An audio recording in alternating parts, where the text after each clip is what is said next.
If you are experiencing foundation issues, get a free estimate from Ox Foundations.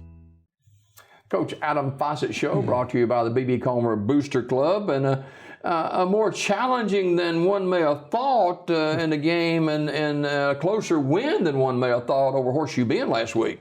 Yeah, no doubt. Not our best performance of the year by far, and hats off to Horseshoe Bend. They were very well prepared for us. They're down there. Coach Phillips is rebuilding that team. This is the first year for him, and he had them very well prepared. You're kind of worried about that going in too. Yeah. I thought coming off the Winterboro win, a big win like that, and then the Fayetteville game coming up, I knew, hey, this may be a trap game. So, and you see it at all levels of sports, which is interesting because you do see other teams come off a big win and then have a letdown. So. We were able to get out of there and pick up another region win, which was huge. And I think it was a good wake-up call for our guys, and it's carried over into having a good week this week. Yeah, it was one of those games where you maybe not necessarily allow an opponent, but an opponent hangs in there for a while, and they get more confident right. As the game goes along. Yeah, no doubt. Confidence was a big thing for them, and the opening drive, we stopped them, and then we get the ball. Well, I was very confident of our chances, so on 4th and 1, I go for it, and we bobbled the snap and didn't get it. Looking at the film, a clean snap, I think we get the first down and more, and we keep going. But it's that little turn of event that kind of changes everything. So and you're not thinking about, well, we might bobble a snap, Right, yeah. So. And the thing is, we turned the ball over there. It was on probably the 28, 29-yard line. We turn it over, and they score on the next play, and they get a 2-point conversion. So that's a quick swing, and all of a sudden it's 8-0. So special teams showed up for us. That was one thing I requested before the game from those guys is, hey, we don't have a special teams touchdown. So they did come up big with a block punt, and Chris Garrett scooped and scored, and made a special teams touchdown for us, so that was huge. So offensively for B.B. Comer, you finally got untracked a little bit. We did. Raphael Johnson had about a 73-yard run for a score, and then Chris Garrett had about a 46-yard run for a score. And then Chris Garrett was integral in scoring our 2-point conversions. He scored all our 2-point conversions for us, and those are points, and I had to explain to our guys, hey, we're not going to kick many extra points because we just aren't, I'm not comfortable doing that. Drew Hallman does a pretty good job for us kicking, and Lane Smedley does a pretty decent job for us kicking, but we're not automatic. So percentages say go for 2, and so I tell those guys, hey, these are points. So I understand the excitement of scoring a touchdown. Hey, let's celebrate. Let's take this next play seriously too, because those are points, and we need all the points we can get. And as ugly as some people may think that game was, it was a region win for you. It was, and I've been in this long enough to know, hey, I'll take an ugly win over an ugly loss any day. So, another region win that puts us at 3-1 in the region, and that's where we need to be. We got to look at region wins, and we've got 3 region games left, and have a chance Friday to pick up a 4th region win, which would technically lock us into the playoffs. So that would be huge. With 3 games to go, we have, after this game, it would be 2 region games, but 3 total games to go. We could already be locked in. And if everybody remembers, last year we waited till week 10, and we had to beat Fayetteville in a non-region game. Ohatchee had to beat Pleasant Valley in a non-region game. So that, we were dependent on things that we couldn't control. So I like being able to depend on things that we can control, and we can control region games and trying to get region wins. Homecoming Friday night at Legion Stadium for B.B. Comer hosting Fayetteville, and a lot of homecoming festivities, some stuff over at the stadium tonight, I think. Yes. So there's a big pep rally tonight at 7:30 at the stadium. We've, with everything going on, pandemic and all that other stuff, there's been no pep rallies. There's been no How odd is that, Coach? It's different. Like it's completely different. And this isn't a knock on anything. Pep rallies make me nervous. I worry about my guys' focus. I worry about stuff like that. So I usually cringe during pep rallies, but I miss them, and I know the kids miss it, and just the social interaction of it and things like that. That's something that you don't think about until it's gone, and now you're like, man, we hadn't had the student body in the gym, we hadn't had them yelling and screaming, we hadn't had things like that, and honestly, we were at a point where going into year 3, like the spirit level of the school. I remember the very first pep rally, and then I remember the pep rally for the playoffs last year, and how much better it had gotten, and how much more spirit there was in the school. So it's a lot different situation. We're sitting at 5-1. And every day, half the student body's there, so it's kind of like a ghost town in the hallways. Whereas if everybody's there, and you can kind of feel the vibe and the spirit and things like that. So, I don't know if we're going to see an end in sight or if we're going to go back to normalcy. I know we just elected to go another 9 weeks with the blended model, which is what we're doing now.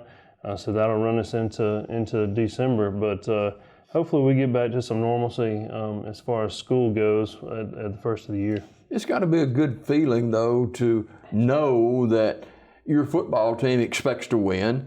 The fans and supporters of BB Comer, they expect you to win every week. Yeah. So expectations have definitely gone up for everybody, and that's a good thing. It's good to have expectations, and my players understand that, and they embrace that. One thing we discuss a lot is adversity, and there's going to be adversity in every game. There's going to be adversity in life. There's going to be adversity in everything that you do, and we've got how we handle that adversity says a lot about us. So, in football, it's all about preparation. So if you prepare when that adversity hits, then you should be good. You should be okay. So. But yeah, the expectations are high and the support is high, and that's huge. I remember after my very first game against Winterboro 3 seasons ago, after the game we lost. After the game, there's fans like down there, hey coach, great game, that was awesome, and I'm like, we just lost, So now it's like after the Horseshoe Bend game, some of the fans and parents are like, Coach, that was too close. Like that, you stressed us out. I'm like, you should have been on the sideline. Yeah. I mean, I'm the most stressed person in the stadium. I promise you that. So, but yeah, expectations are high, and man, it's fun on Friday nights. Coach Limbaugh at Fayetteville, he will bring a well-prepared football team to Legion Stadium tomorrow night. Yeah, no doubt. They're going to be prepared. They're going to be ready to go too. They know our kids, and they know each other. They grew up playing either football or baseball or other sports together, and going to events together and church together and things like that. So yeah, they know everybody, and it's we told our guys against Winterboro, this game isn't necessarily about now, but it's 10 years from now when you guys run into each other at Walmart and and talk about that game, or when your kids.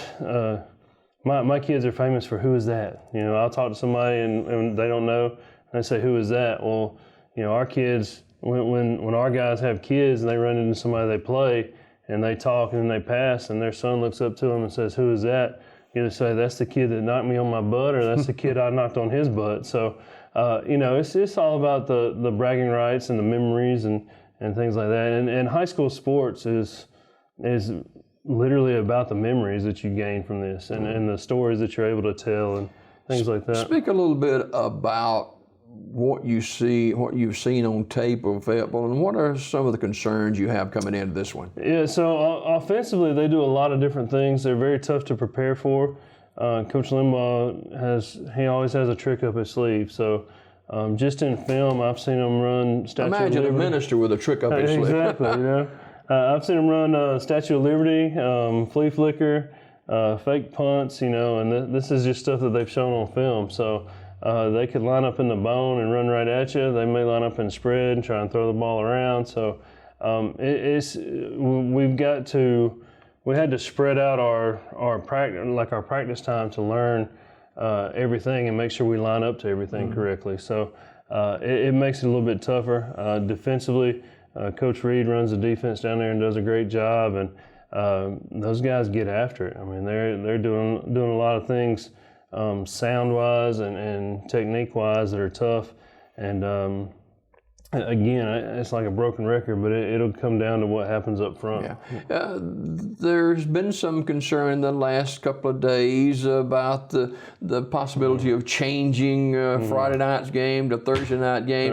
What all went into the decision to stay on Friday? Trying to figure out the weather is tough, and to be honest with you, I reached out to James Spann in a private message on Twitter, and he later that day released a football outlook and things like that, and replied back to me with that outlook. And just in discussing with our administration and looking at it and discussing with Coach Limbaugh, it's our home game, so ultimately it was our choice. But I wanted to keep them in the loop as well.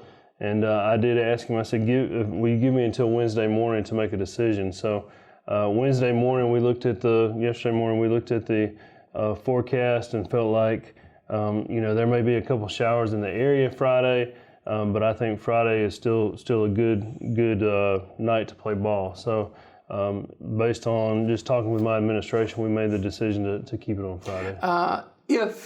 And there's a 70% chance of rain on Friday, that presents possible wet conditions or wet football. You got to run the football, however, and that's kind of y'all's forte. Yeah, we can line up and run the ball. It's all about ball security and just holding on to the ball. So it's the good news is that if the rain comes, we have to play in the same conditions they do. So there's no excuses there, and we just have to make sure we secure the ball and cover it up and make sure we maintain possession. Injuries? We're fairly healthy. I've got Brandon Blankenship should be back next week, but he'll be out this week, and he's getting that ankle healed up. But other than that, we're fairly healthy. Yeah, and our condolences to the Blankenships for his family. He lost his grandfather a couple of days ago. Yes, his grandfather passed away, and it's been a tough time on the family. And we're as a team and as a family, we're keeping up with him and making sure that he's okay. And it's tough. He hadn't been at practice. Even though he was injured, he was at practices, and if he wasn't at therapy getting better, he's at practices and helping out and do whatever he can. So, I hate that for him, but definitely know that his grandfather's probably in a better place and not hurting anymore. Absolutely. So. Homecoming tomorrow night. B.B. Comer hosting Fayetteville. We'll have that action for you right here on WOIL and TV 47. Coach, thanks for being with us, and good luck tomorrow night. Thank you. More Daybreak right after this.